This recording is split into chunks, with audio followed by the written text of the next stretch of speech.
Kama kijana, unapaswa kuwekeza katika mambo mbalimbali kwa lengo la kujikwamua kiuchumi.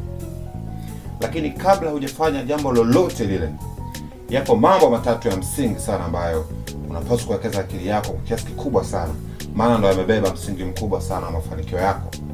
Jambo la kwanza, unapaswa kuwekeza kwenye afya yako. Afya ndio msingi namba moja, au ndio mtaji namba moja kwenye mafanikio yako. Ukiwa na afya njema, unaweza kufanya kazi ukaongeza kipato chako, na ukiwa na afya njema vile vile una uwezo wa kuaminiwa kufanya kazi badala ya mtu mwingine, nikiwa na maana ya ajira. Kuna watu wanashindwa kufit kwenye nafasi, kwenye position fulani kutokana na changamoto fulani za kiafya, lakini itakuwa ina majuto makubwa sana endapo changamoto hiyo umeipata katika hatua fulani za ukuaji kwa uzembe binafsi.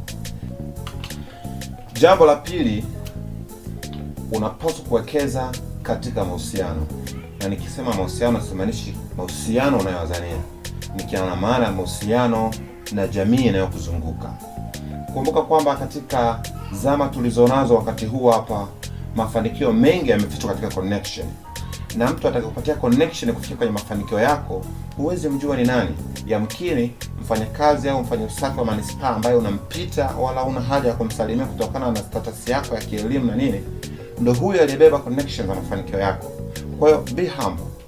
Jitahidi kujenga mahusiano bora na jamii inayokuzunguka, kwa sababu hujui ni yupi atakayokufikisha kwenye connection itakayokufanya ufikie mafanikio yako.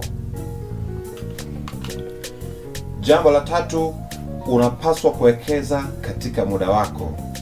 Ikumbuke kwamba vipo vitu vingi sana katika cycle ya maisha yetu, lakini muda ni miongoni mwa vitu pekee ambavyo havirudi nyuma.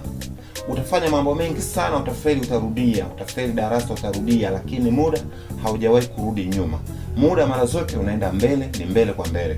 Kwa hiyo jitahidi sana muda wako utumie kufanya vitu vilivyo vya msingi ambavyo hutakuja kujutia baadaye.